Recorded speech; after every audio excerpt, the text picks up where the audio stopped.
All right, good afternoon, KXB202 Project Management for Entertainment. Well done to you guys making it to week 1, back from Splendor. Good on you, you made it back. Hopefully none of you were charged with drugs possession. Yeah, we got like 30 to 60 people. None of you guys, obviously. Okay, so my name is Dan Padua. You may refer to me as Dr. Dan, only joking, just call me Dan. Some of you would have had me from Intro to Entertainment last year, which was coincidentally the first time I actually had lectured. If you didn't know, you maybe have picked up that I was nervous last year, but now I'm a little bit better, just a little bit. Anyway, before we start, I would like to acknowledge the traditional owners of the lands where QT now stands, pay respects to their elders, past, present, and emerging, and acknowledge the important role Aboriginal and Torres Strait Islanders people continue to play within the QT community. Okay, here's my email. You guys aren't first years. You shouldn't be first years. Consultations by appointment, so if you need to see me in person, please know that oh no, didn't get me. It's all right. I will continue going. Have any of you guys got any tissues or anything to assist? Sorry. We just had a... Oh, thank you for spotting that. It's got some. Sorry. Here you go. Thank you. No worries. Don't worry, it's recorded, so you can come back and not have to listen to me. Woo, that's the good thing. All right. That's my email address. I usually respond within 5 working days is the official QT policy, but I will try and get back to you as soon as possible, especially with this type of unit where things tend to be or need to be resolved quite quickly. Okay, so you guys would have seen as well through the Blackboard announcements that there are some industry events happening. One is tonight, and the other one is Wednesday night, right? So the first one, if you're looking to work in the music industry, and if you are interested in seeing people talk, like the guys involved with the Jungle Love Festival, who here has heard of that?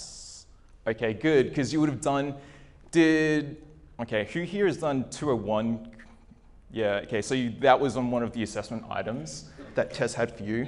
So Lincoln Savage, who is responsible for the setting up of the Australian VR Festival, Virtual Reality Festival, and Jungle Love, will be there.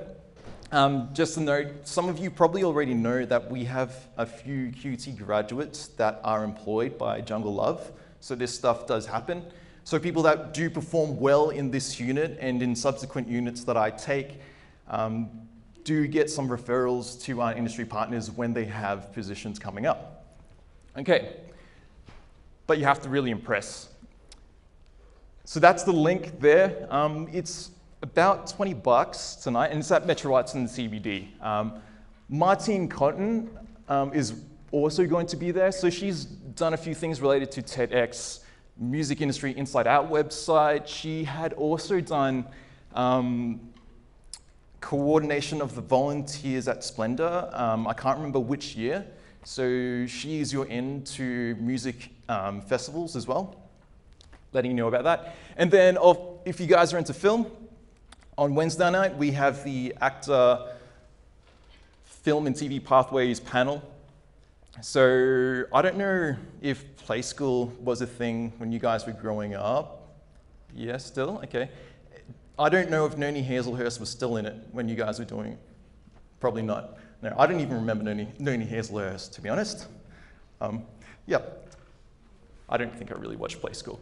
But anyway, you may have heard as well of Joe Dillon. So you film and TV guys probably should know this person. So she's the person that has a lot of stuff to do with getting new projects from internationally and getting them to film in Brisbane specifically, or Southeast Queensland.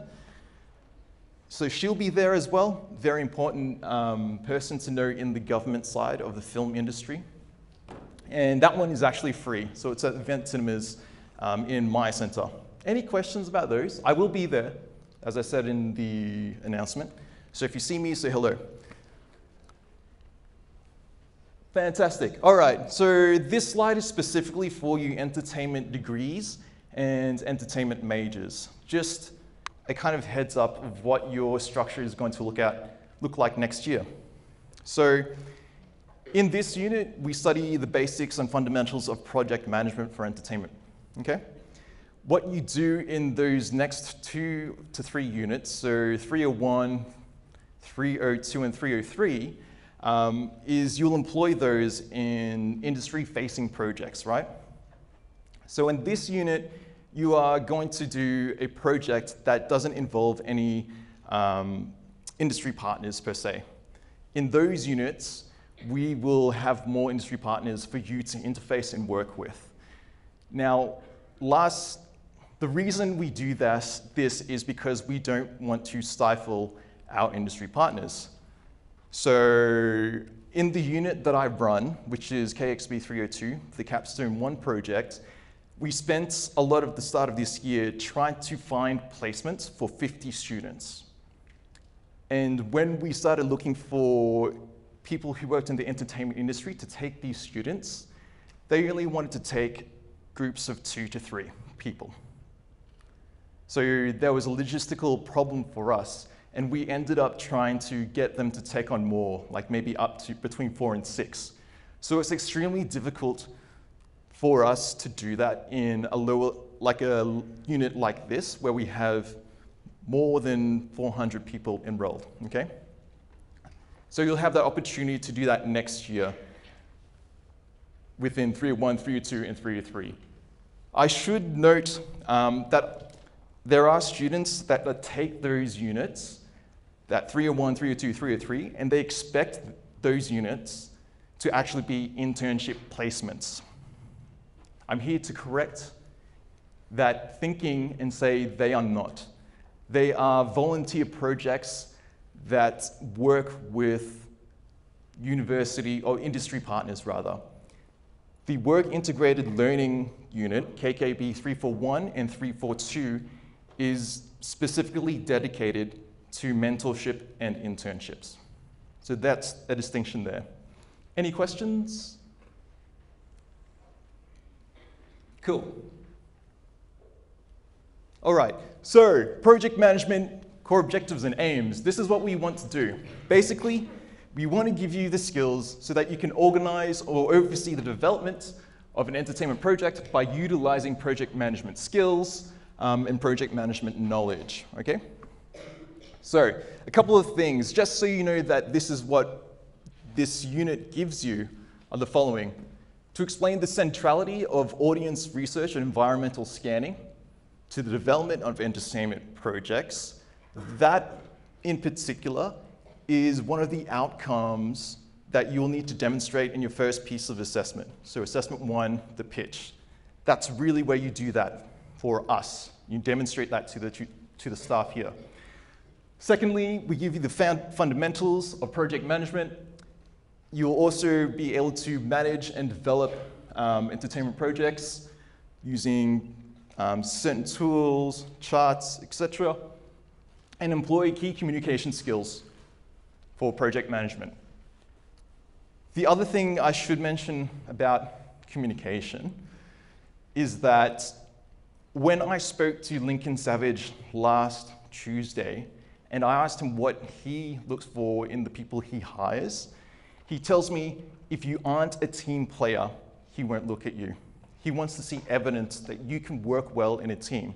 Because for him, and I should have recorded a clip of him saying this, he said, the point is the team. It's about teamwork. And I know that this is something that a lot of undergraduate students like yourselves really hate teamwork. Yes, so the people in industry do as well, right? But it's one of the things that we need to learn how to do. We need to learn how to do better at or work professionally as. Question? I was just going to say, I think the main reason a lot of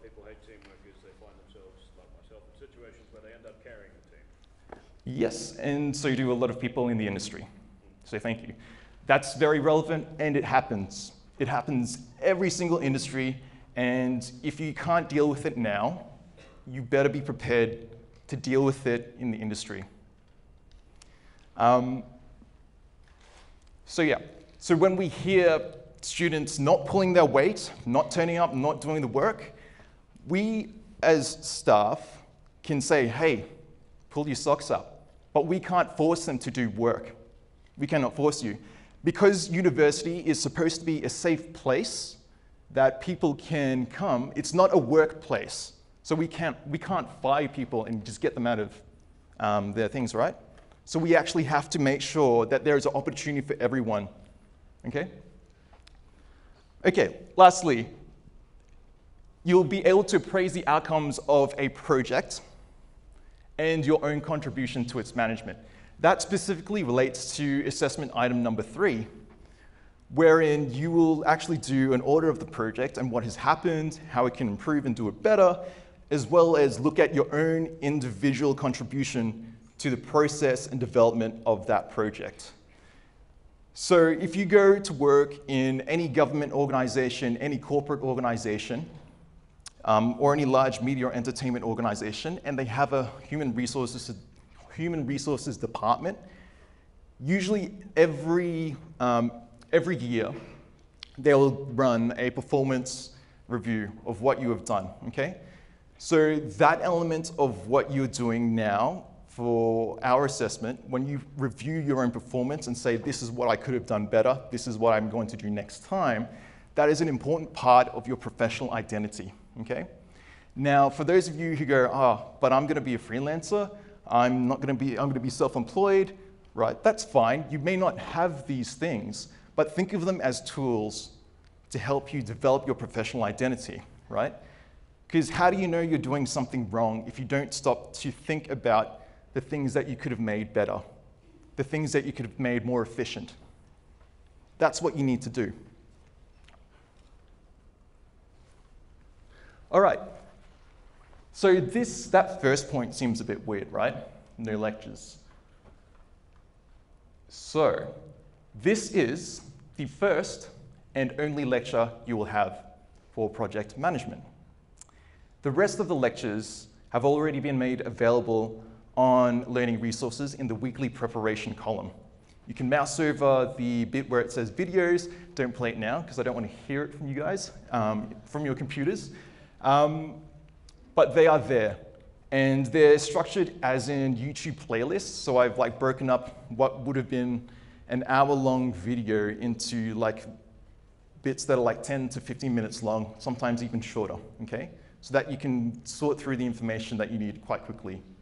So that's already available there. I will make the PDF slides also available. Now, when those of you who actually look at the lectures, most of you won't, that's fine. I can't make you do the lectures, but it's there as weekly prep. But for those of you who do look at the lectures or those weekly preparation videos, you'll note that it sounds like I'm actually just reading off the slides. And that's probably because there's so much detailed information on the slides that you can either listen to me and not look at your screen, or you could just download the slides and not listen to me. Or we could do both. So the opportunity is there for you for whichever way you learn best. Now, what this means is that you guys not going to lectures, I'm not wasting your time in this lecture hall, means that because I said before, we're focused on teamwork, the tutorials become those weekly meetings where you'll interact with our staff and will help shape your project. And that's the optimum time, the best time that you can meet with your teammates. Any questions about that so far? Okay. So I kind of said a bit about the tutorials, project management skills, assessment work. In the first 3, because we're leading up to week 5 A1 presentations, week 2 and week 3 tutorials are actually going to be informal pitches. So we need to get you used to that. We cannot mark you on pitching if we first don't teach you what our expectations are. So each week, we will do that until you guys feel more comfortable. We will provide you feedback in terms of things that you need to work on, you need to clarify, right? Cool. Now, just raising the expectation a little bit, you as students are expected to be across any information that we place on Blackboard announcements, in the lectures, in the tutorials, right? So the expectation is that you should know this stuff. Therefore, if you ask me or any of the other staff a question that has already been answered, you will be kindly redirected to go seek that information out. We will tell you where it is, but we will not tell you what it is. You may, however, say, hey, Dan, I've looked at this and I've looked at the task sheet and I understand this, but can you explain it in a little bit more detail? You can do things. So you can ask us stuff like that so we can clarify for you. That statement is mostly in terms of being able, well, to reduce the amount of emails to our staff saying, what are we doing in tutorials today? Or what is the assessment about? That's what we want to stop. Information that you can already search yourself and find out yourself, you don't need us for. It's already here. Any questions about that? Does that seem fair or does that seem unfair? I don't know. I think it's the expectation in industry that you look for this information, and if you don't know, then it's okay. But if you can't find that out and someone knows you can find it out, they'll look at you and go, well, what are you doing, right? But let me just tell you, this is not saying to us, if you need our help, please ask for it. Please ask. Okay, so this is the schedule. So today, you're forming tutorials and all throughout the week, okay? Next week, you're brainstorming project ideas and developing objectives and identifying stakeholders in week 3.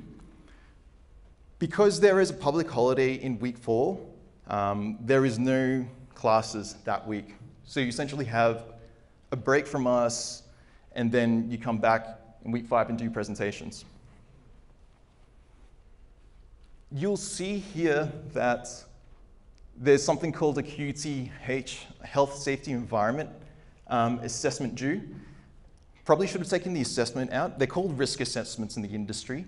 But that thing that is due in week 6 is not actually marked. That's more about a QT documentation that we need to legally have. Okay. Then you've got team communication, scheduling, quality assurance, A2 due September 23rd. And then finally, A3 due October 28th. You'll notice here that for weeks 11, 12, and 13, we do not have tutorials. You may schedule consultations if you like with your tutors when they are available, but those 3 weeks, you are supposed to be working on your projects. Because once you complete and submit assessment 2, which is essentially like planning documentation about what your project is, what is it that you're exactly going to do, then you need to go submit that and get cracking. Any questions? Yes?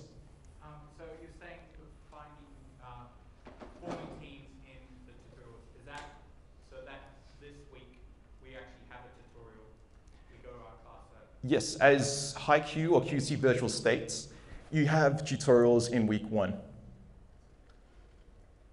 Great, cool. I don't know, I try and do everything so that it says what I'm going to do. So if I say we're going to have tutorials in week 1, we have tutorials in week 1. If I send a Blackboard announcement that says we'll be forming tutorials in week 1, we'll be doing exactly that. Cool.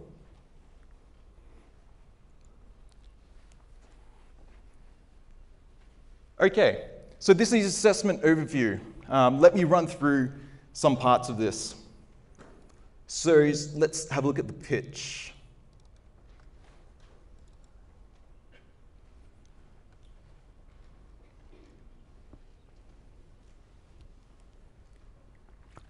Hopefully it will load. Yep.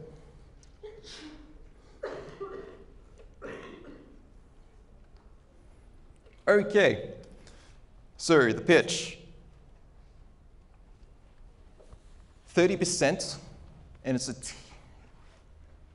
I'll get to how we mark it in a little bit. 30% of the unit, strictly 8 to 10 minutes for the entire team. Now, I should say that 8 to 10 minutes actually includes your bump in and bump out time, so your prep time. So you cannot be fumbling and going, oh, I just need to log into Google Drive, or I need to log into my email and get the slides, and then start the presentation timer from there. That's not how it's going to work. You need to be very professional, very quick, and very efficient. Once the tutor says your time starts now, you need to get to the front of a room and make sure everything is running straight away.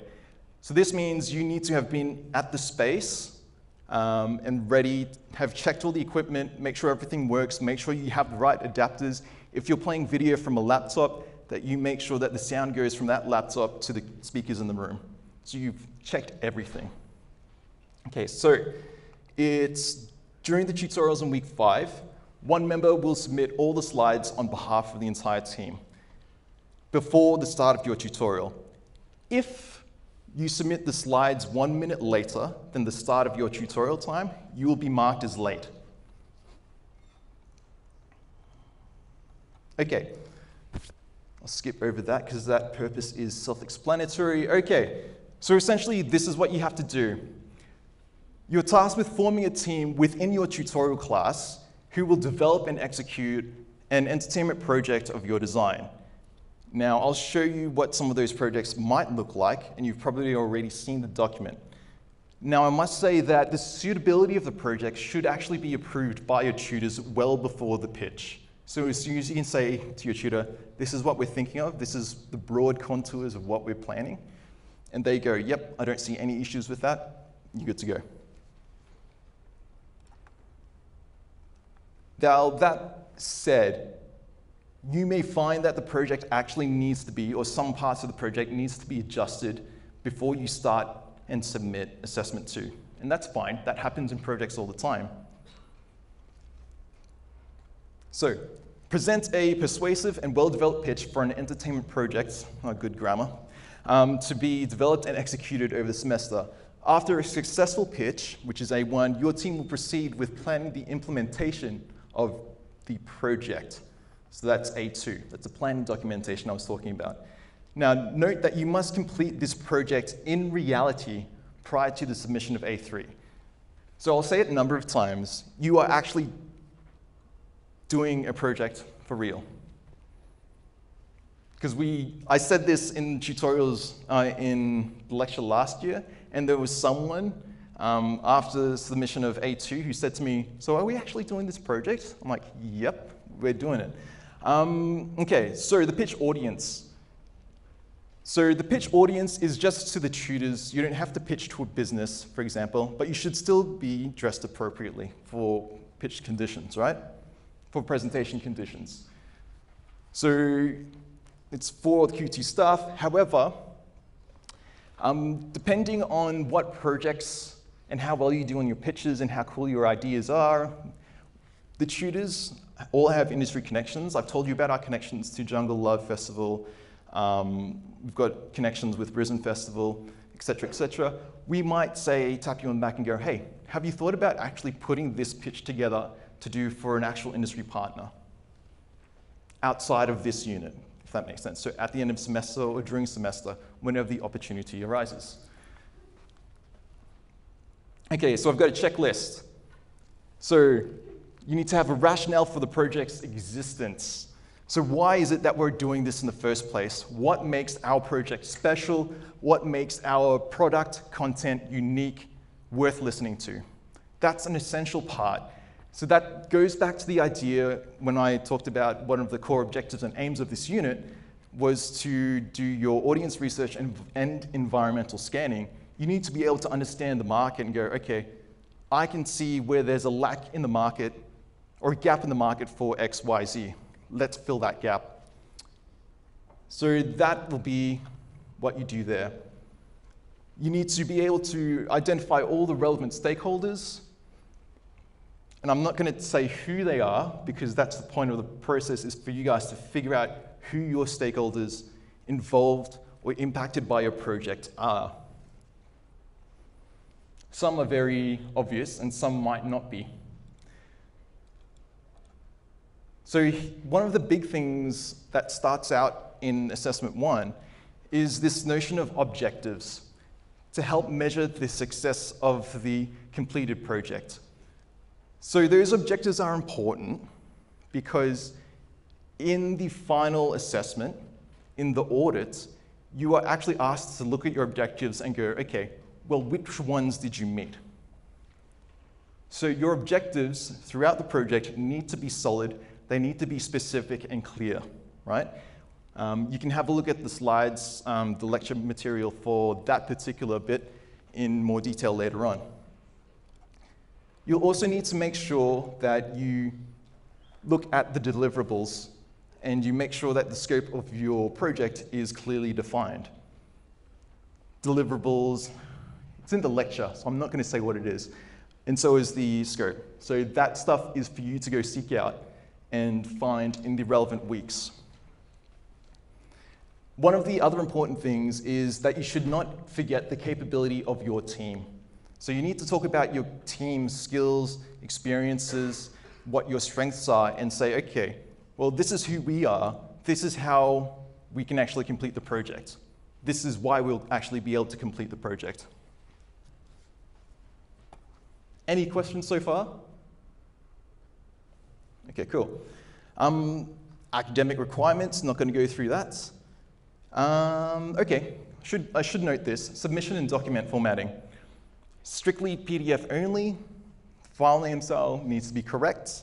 And somewhere in that file of the slides that one team member is submitting on behalf of everyone, you should indicate which team member was responsible for presenting the particular slides. Does that make sense?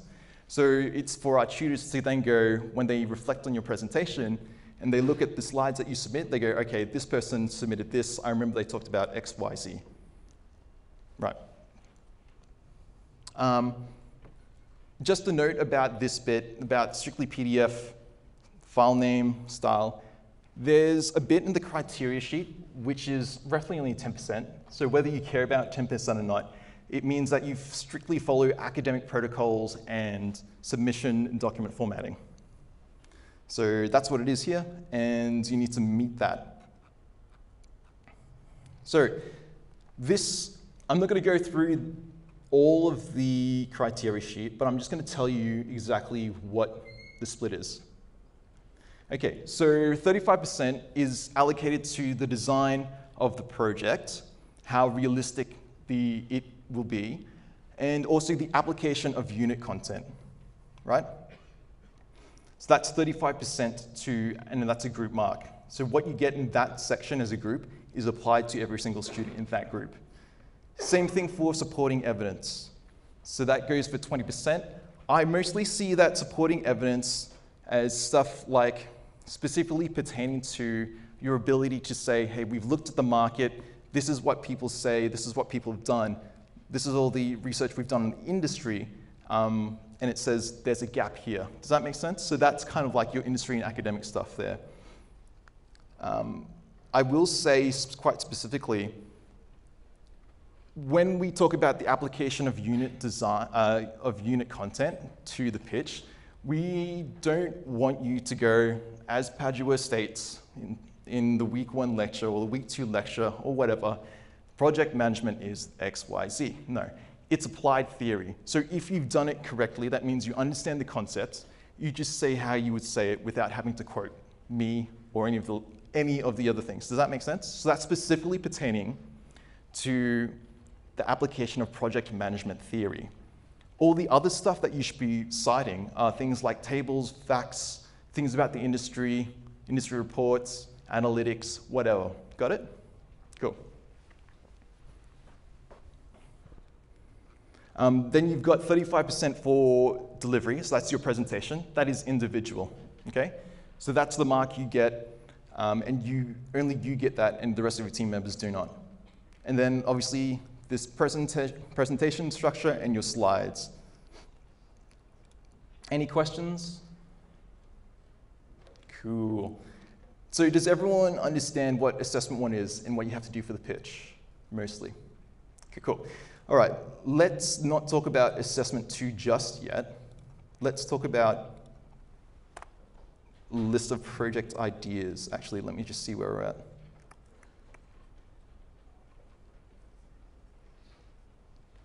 Oh yeah, I should mention this before we talk about the projects. So last year, you probably have already heard through Stalkerspace or Reddit or whatever, that this unit, we specifically did the Peter Hackworth markets at Riverside or Kelvin Grove. No longer will we do that. So I'm happy that we don't have to do that because I don't have to schedule in 250 students across for 2 weekends / 3 weekends and then have you guys panicking because you got rained out and can't complete the assessment because we're outside of the markets. So there's some kind of logistical things that don't work really well for 250 students. So when I found out that you guys are coming in, that we've got 100 extra students, roughly, 200 extra students, rather, we had to drastically rethink our approach. And some of the feedback we got from last year was that, but what if I'm film, TV, or music, and I don't really want to do event type of stuff? Well, we're changing that for you guys this semester.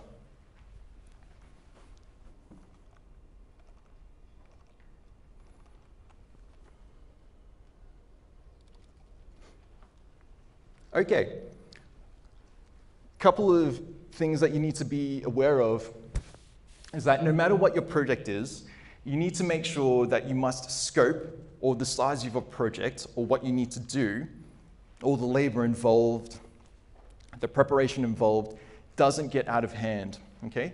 This is one of the key things in the unit we want you to take away. So you must be able to pull off the design and the implementation of this unit as quickly and efficiently as possible. So once you submit assessment 2, your planning documentation, you need to get your project done and write assessment 3 and submit it late October, right? So that only gives you a couple of weeks. However, if you think that you could submit the assessment 2 documentation early and get it checked off by your tutor, and you can do that early, then you have more lead time to complete your project, whatever that may be.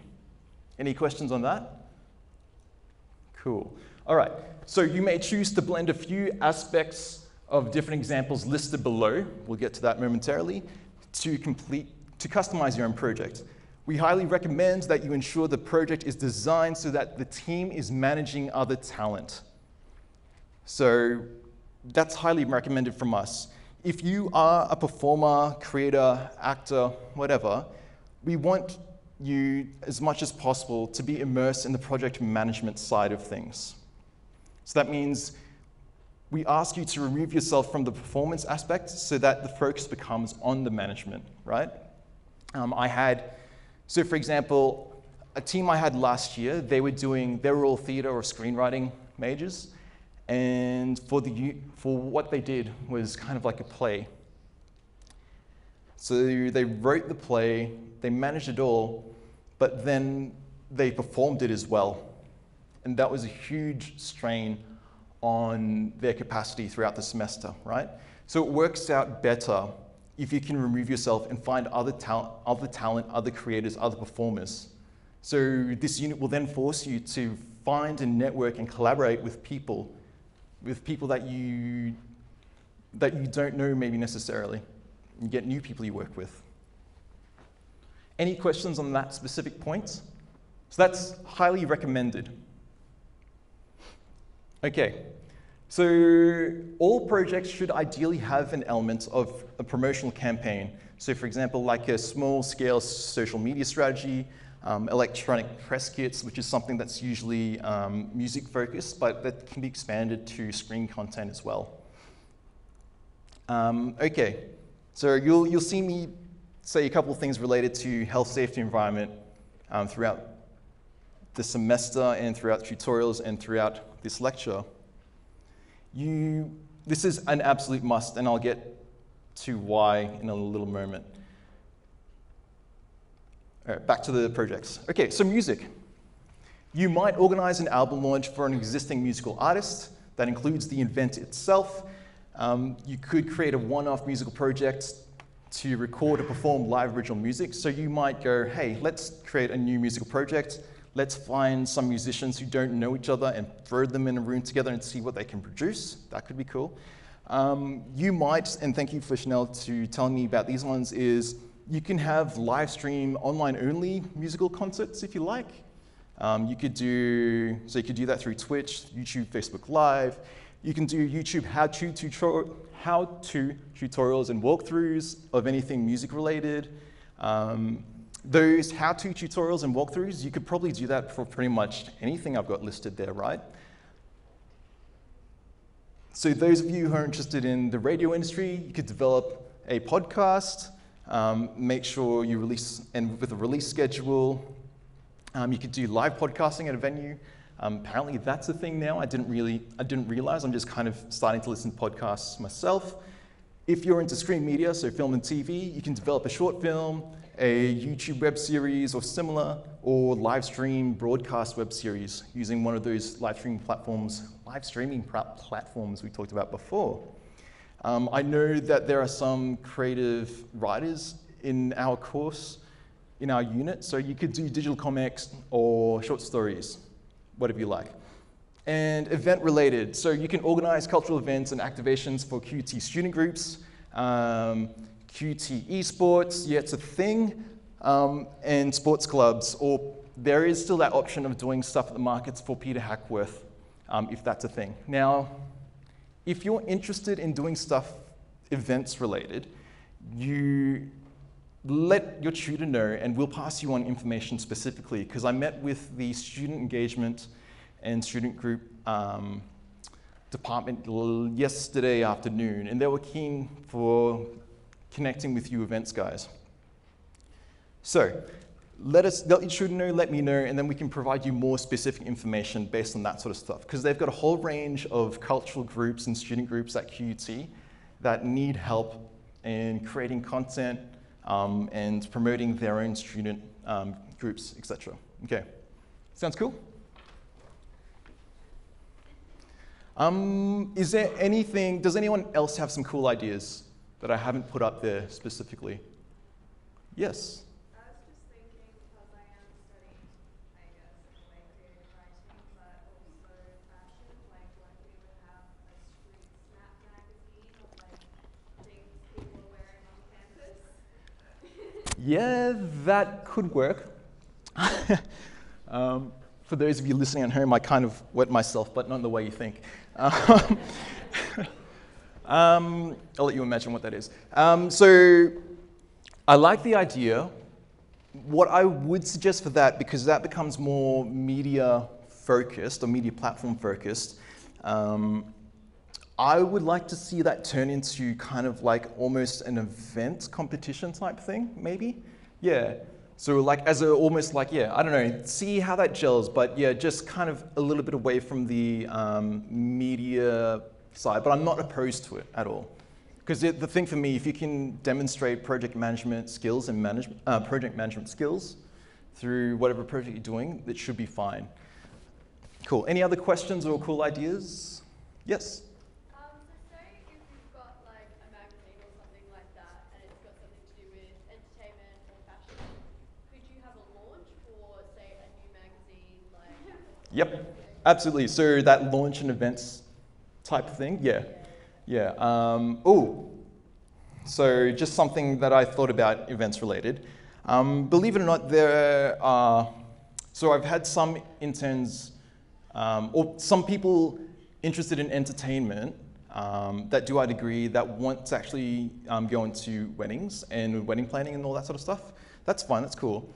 I will say, do not do a wedding for this unit. Mainly because if you say, hey, I've just met up with 3 people in like week 1, and we're gonna plan my friend's wedding, that's 3 people that the bride does not know. And I don't want that, yeah. Just don't do it. Don't do it. Don't do it. Okay, any other, like, yes? Is it going to be detrimental if we already do 1 or more of these things? As in, no, I don't think so. So if it's kind of like your area and you kind of do a, wait, are you saying, let me back up. Are you saying as a student in this unit, you would want to do like 2 of those different things? No, what I'm saying is I do 1, 2, almost 3 of those things already by myself. That's fine, but you'll be asked to create a new project. Yeah. Cool, but yes, this should be an ongoing conversation with your tutors. I will say, to save you trouble, the quicker you have this nailed down by next week, the quicker you can get started on organizing everything, okay?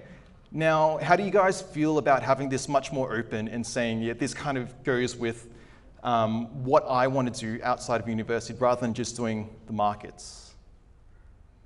Okay, so I'm not wearing my glasses, so I can actually see. So I assume most people are going, yeah. Probably should wear my, no, I'll get a headache. Okay, so back to this.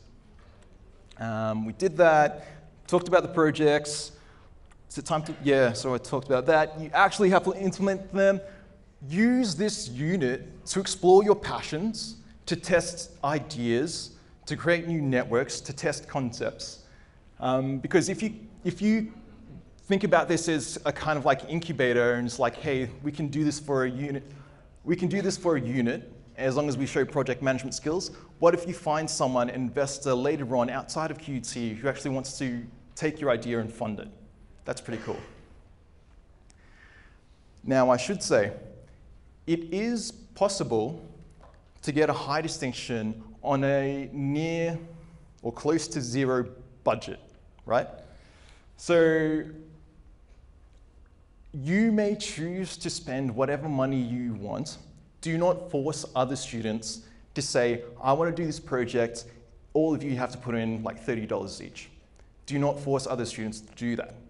They must be willing to volunteer. Do not peer pressure them to do it. You don't even have to put any money into it, okay?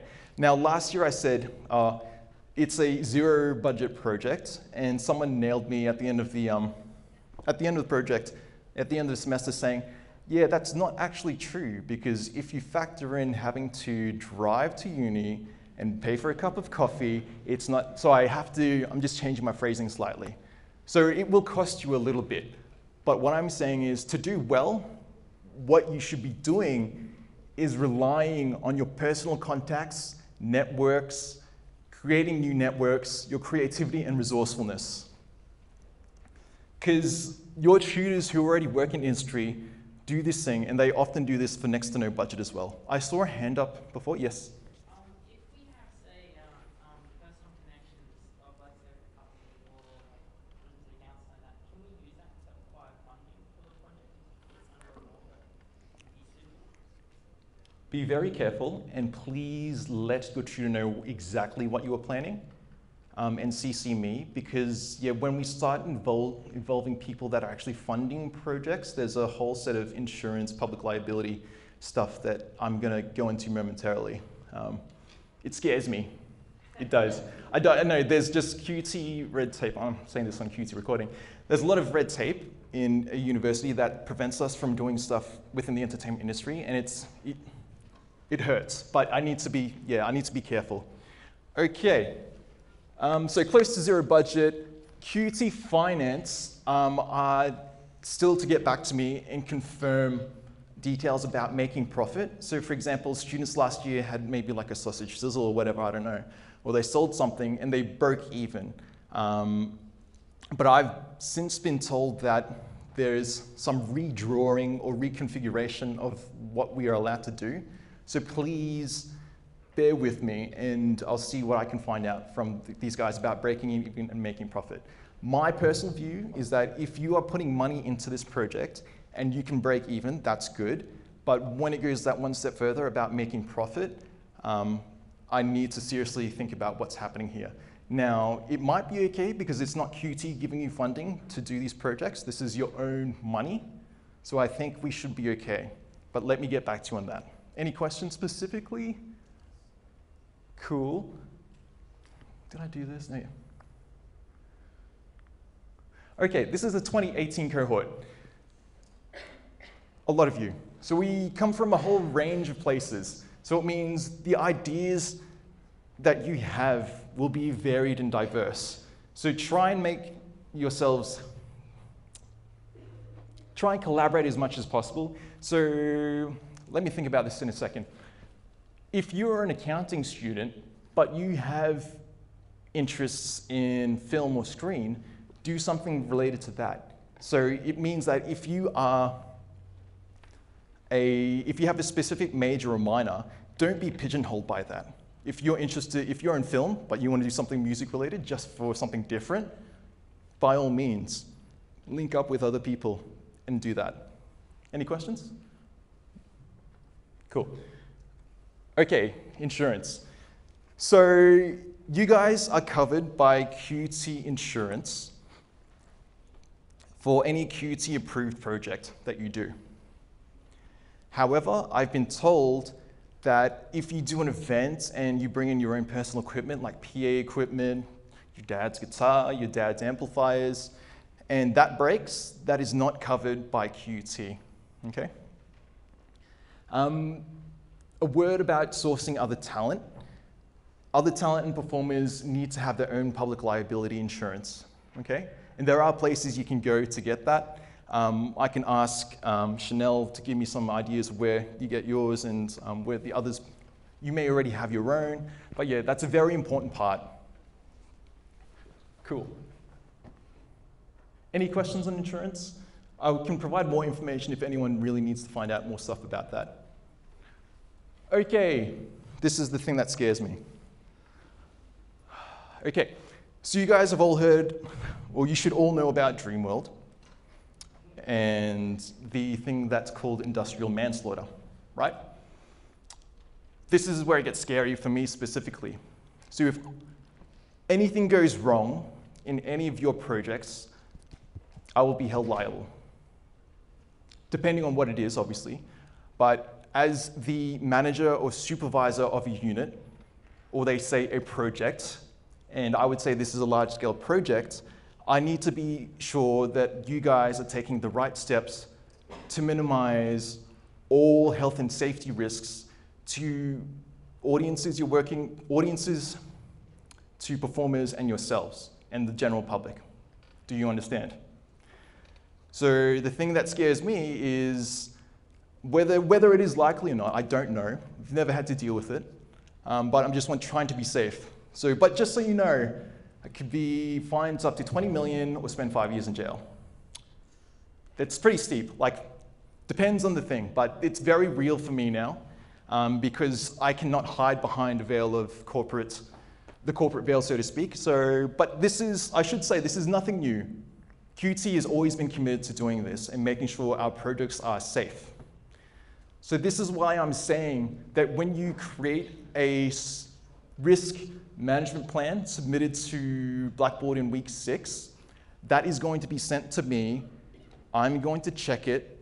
Then I need to send it off to another place to check it. Then it comes back and we get some changes, right? So the quicker you can do that, and the quicker we can get it back to you and then say everything's all good, okay? But usually nothing will happen, hopefully, anything that will, anything big anyway. So let me just show you a couple of things. So film and TV have what we call a work instruction. These things are in drafting at the moment, but I will provide the ones that we will actually need to use. So it means that for a risk assessment, you need to look at a document like this, and you need to go through it, and it's quite long. You need to read it and understand it as part of your reading for in preparation. And then essentially you just need to say, what are the risks in undertaking this project, to whom, what are we going to do about it, how can we minimize any risk, or how will we respond to threats and risk? And then you plug in all the relevant things. We'll have a week where we go through this, but yeah, it's essential. The live events, theater and performance guys will have a similar one to this as well. Any questions? I'll make these draft ones available so you can kind of have a look through, but I will let you know when we have the actual versions ready. Any questions? Yes? Where will it be located on Blackboard? Like what? I'll send an announcement so you can find it easily, yeah. Yep. So it needs to be documented so we can be seen as being compliant. Another thing is that if you have people who are non-QT that are coming in to use QT facilities as part of your project, you need to also have this form, and I'll make this available. It's called the HSC volunteers document, and essentially you just need to fill in the details of this stuff. But again, only if you are having external, like non-QT people come into creative industries and use their, facilities or equipment on our campus here, you need to fill out one of these. Questions? Cool. Right, so I need to get moving a little bit faster. No, it's good, but teams, yep. So I said formulating your team interests. Formation happens this week, and they should be within your own tutorial. Any questions about that? If you have any questions, come and see me afterwards. Cool. Oh wait, we did have a question? Yes? How many people are in the team? For us, approximately 4 to 5. Yeah. Cool. Yeah, I should probably talk about, yeah, I'll do it. Assessment 2 and Assessment 3. Seeing as this is the only time you'll see me, I should speak about this. Okay, so Assessment 2 is essentially 30%, and everyone in the team gets the exact same mark, right? It's 2,000 words plus or minus 10%, team-based, due end of week 9. Again, one member will submit the document on behalf of the team to Blackboard. Okay. So the task is essentially this.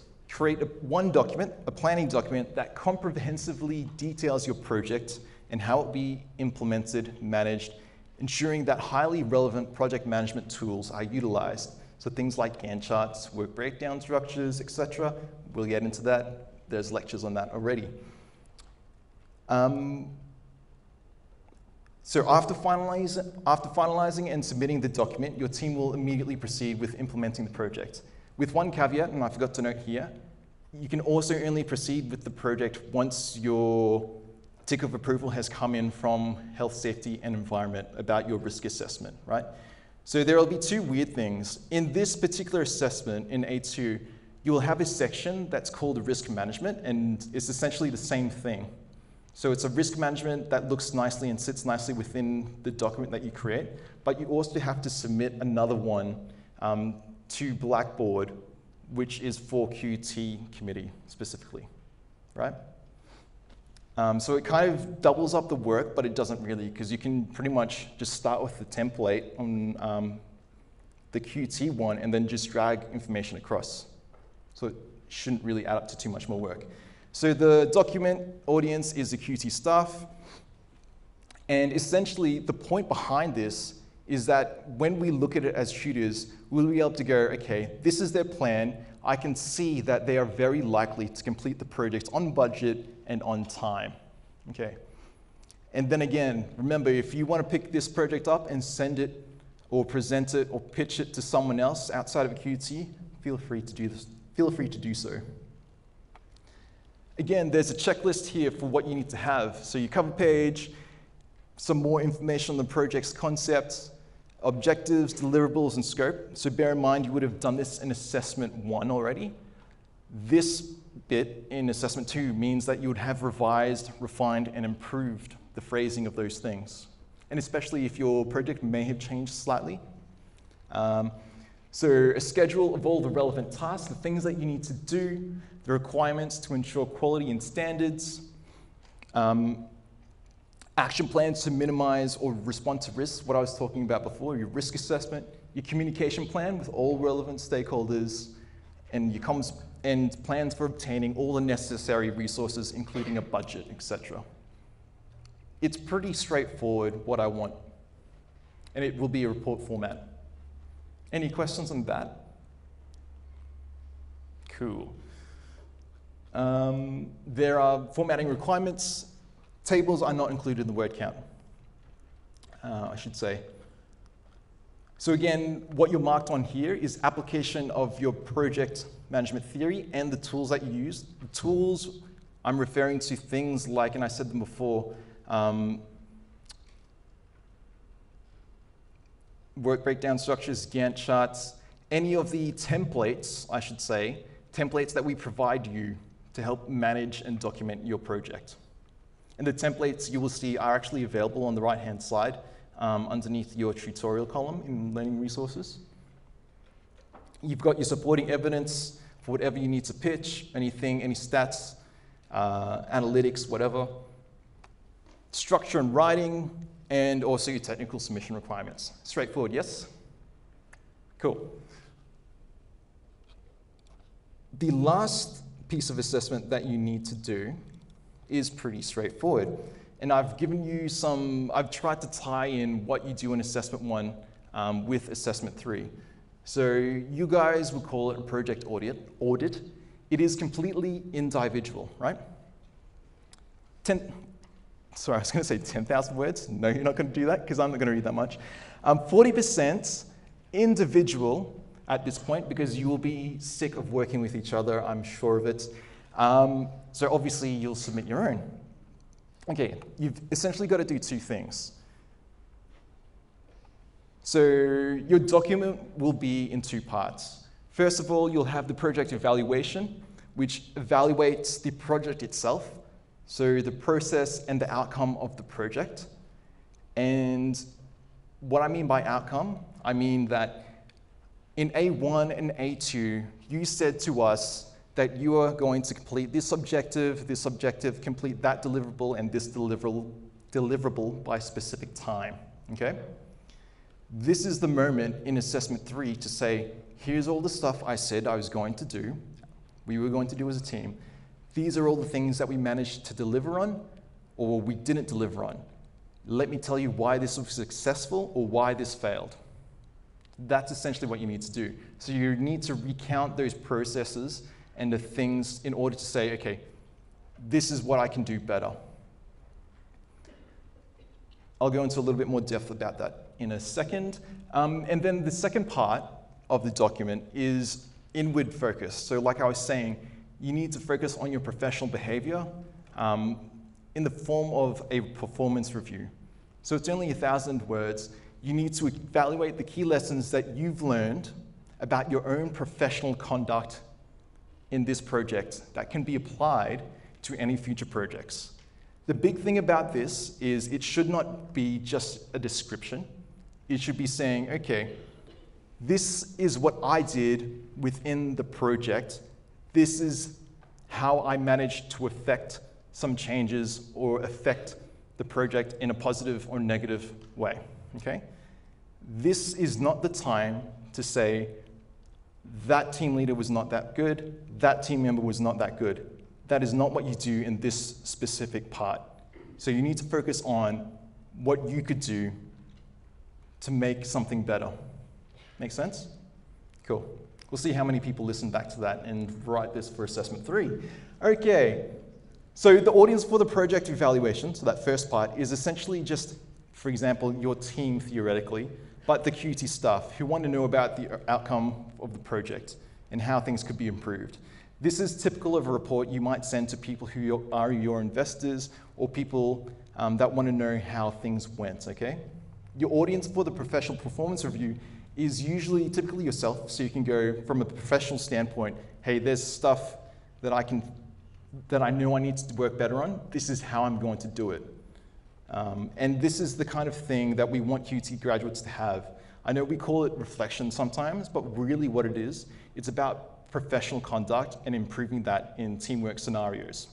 That's what it is, and that's what people want to hear about when you go through interviews and things like that. Okay, those are the document formatting, submission requirements, etc., etc. Okay, so I've given you a template for that first part of the document. So essentially what you do is take that template and just insert words into that. So you can insert your objectives, your deliverables, aspects about scheduling, quality, risk management, blah, blah, blah. One of the big parts for me is this right-hand column. So it says reasons why something did work or did not work. That for me really needs to be the detailed bit. So we understand what your thinking process is and how you can improve something, right? And then finally, that third bit down there, the key lessons and recommendations for future projects. So what is it that you can take away from this project about what your team did, about any of the things that you talked about just previously, and how can we apply that to a future project? That's what we want to see. And it's during that third bit that you will bring in references and your own research about teamwork or effective management principles, academic articles, books, etc. Industry articles, books, whatever. Any questions on that first bit? Cool. The last bit, so this is your professional performance review. The most important part is this. So it's a deep analysis rather than just focusing on description and recollection. So rather than saying, this is what I did and this is what happened, you need to pick apart and go, okay, well, if this is what's happened, how can I fix that next time? How can I avoid that? How can I make that better? How can I anticipate that? What can I do? Now, I should say that because this report will need an analysis, you must use relevant documentation that you take, or relevant documentation that your team create throughout the project. So you may want to screenshot team communication, any forms that you use, any templates that you use as a team or create. You can screenshot that and only show it in your appendices in this project if it's relevant to what you're talking about in this final bit, in this reflection, okay? So if you're talking about communication, then you need to have screenshots and evidence of your communication, right? Cool. One of the only other things you need to remember is that you need to use one of the following frameworks to help you with your analysis, and they are reflected here.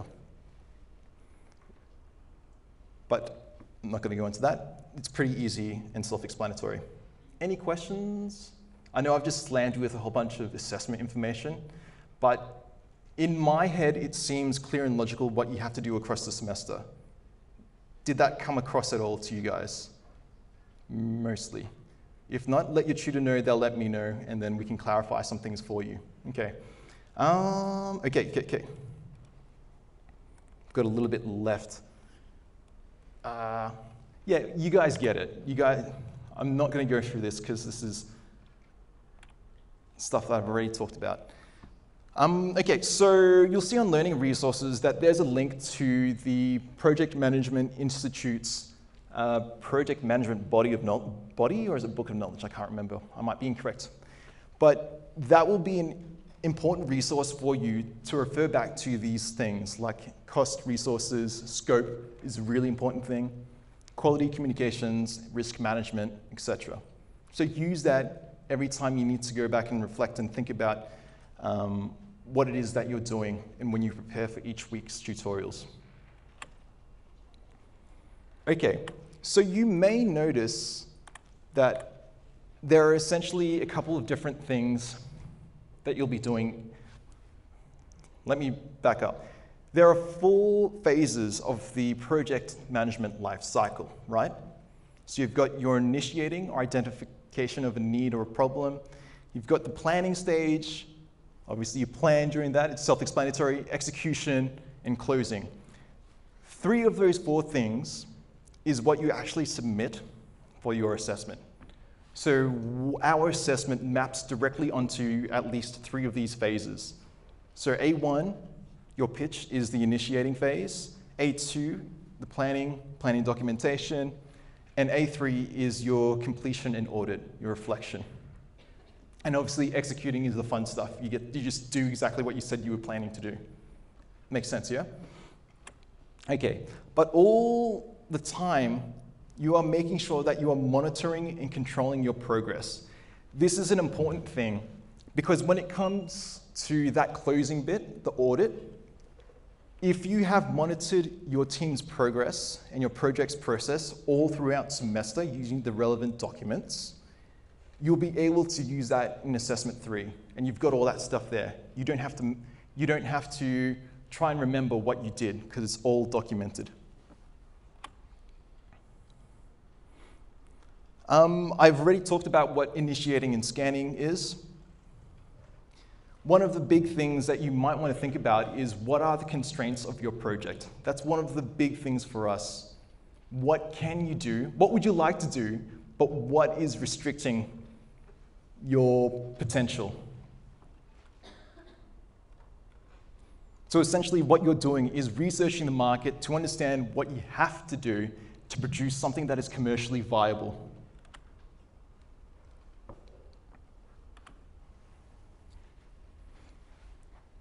And your constraints might be a couple of things. So they might include the scope.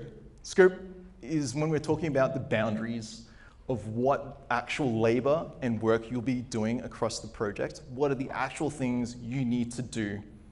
What are the actual things, documents, items that you need to produce? What are the costs involved? What is the timeline involved? I've given you what the timeline is, so you know when you have to get everything done by. And obviously your customer satisfaction or demand for a project.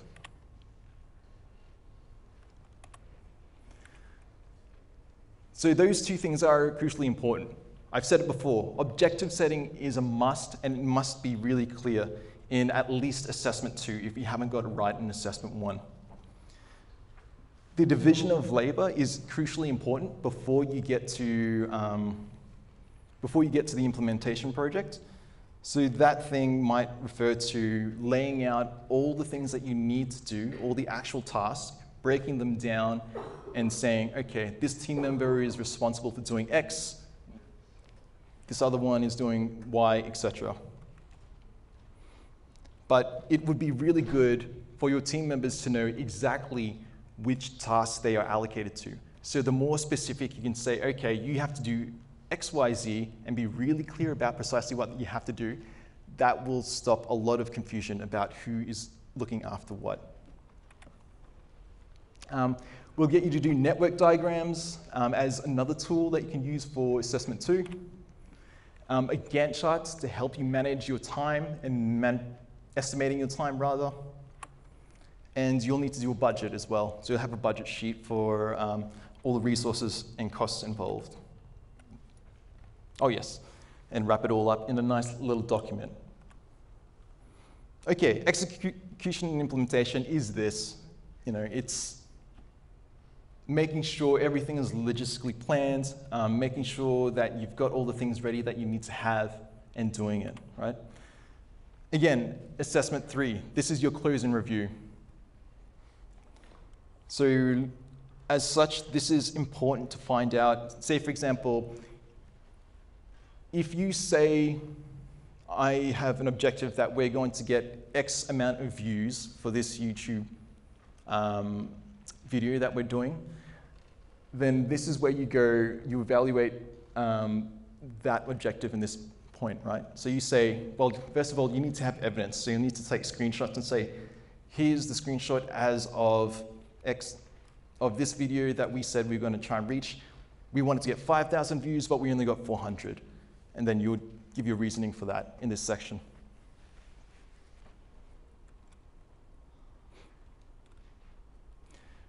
Just know that some of you have already project management experience, whether you think about it or not. Now, there was a guy that I can't remember, was going to do this unit, but he requested a waiver because he'd organized large-scale festivals. So I'm like, yep, you've done everything that I need you to do. You're a professional already. So for example, for him, that second life experience phase, that would be what he would do. For example, because he's got so much experience already, it doesn't take much for him to plan. He knows the ropes, he knows what he has to do. He can get straight to execution quickly, much more quick. Whereas you guys, for those of you who are less experienced at doing something like this, you probably might be in that blue stage there. So the planning stage, you might be planning for a long time before you execute, making sure that you're meticulous, making sure that you're detailed, because it's the first time you do it. However, there are some of you, and this is what I want to avoid, that they do very little planning and they just go straight for the execution. I want to avoid that because many of you guys are creators and creatives, and you will probably get stuck, or even the people that you're working with will get stuck in just trying to create something and you're not actually sure what it is because you haven't spent enough time in planning it, okay? So make sure that you've planned accordingly and correctly. I've told you about monitoring and controlling. Remember, make sure you measure your actual progress, and we've got templates there for you to access and use you use those filled out templates and your meeting minutes and all those sorts of things in assessment 3. Yeah, that's what your project is going to look like. A lot of conflict. You have other uni assignments, you've got part-time work, unpaid work, internships probably. Yeah, so it's going to be a huge juggling act for you guys in this unit, but this is what it's about.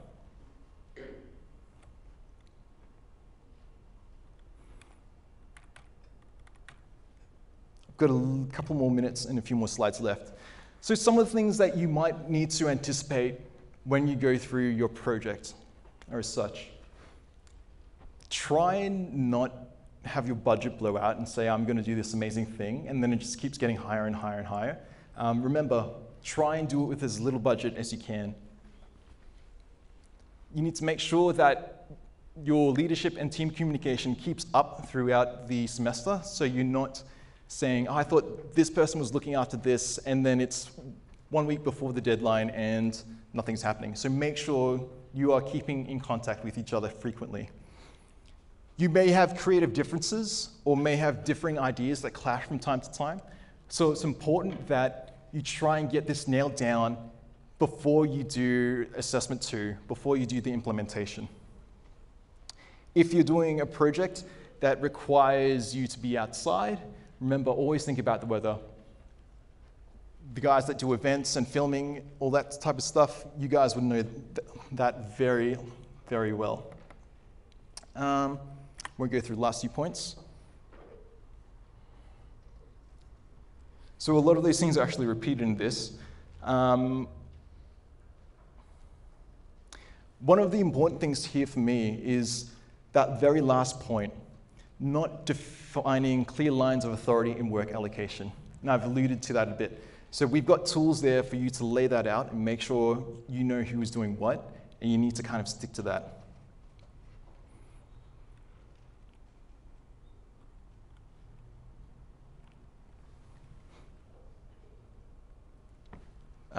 There's a couple of slides about creativity and project management. It's essentially that we as creatives, or people who do creative work, we often hate the business and management type of people, which is essentially what you're learning in this subject or doing in this project, and put constraints and timelines and budgets on creative processes, right? You know, because if you want to create some music, it's going to take some time, but there are other pressures, financial pressures for you guys to complete this stuff on time, right?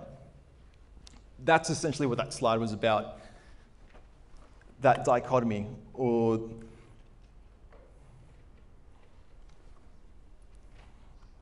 I've already talked about this a little bit already. So the bit that I want you to be wary of, really, is the first and last point.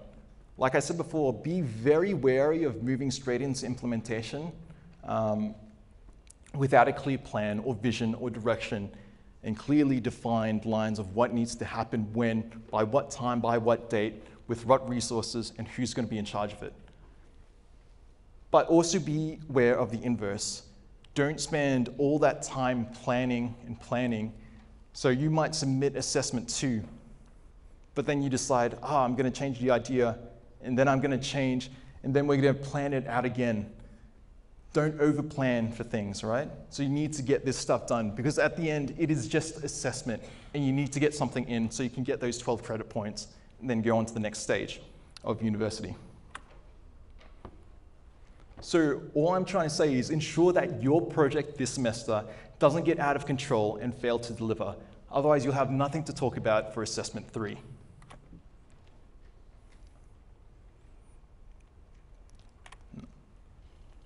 Okay, last slide. So remember that this project is an endeavor to accomplish a specific objective through a unique set of interrelated tasks that you'll plan in assessment 2 and use your effective utilization of your resources during the implementation stage. So in tutorials, what I want you to think of is when you form your team, think about what is the ultimate goal that you want to achieve? How are we going to get there most efficiently with our time, energy, and money? What plans do we need to develop and implement during week 9 and the submission of assessment 3 in week 13? How do we monitor and respond to risks and changes throughout the project? And how do we do that so we have documentation that we can use for assessment 3? And starting with the near perfect right scope from the get-go is absolutely essential. So many of you are thinking, I can do this awesome stuff. It's going to be awesome. And just think very carefully about what you're capable of. Remember, you have other commitments. At the end of the day, you need to get this done. Cool. Any questions? That's it? Cool. If you've got questions about tutorials and need to see me right after this, let me know. Otherwise, you'll hear my voice in the YouTube playlists.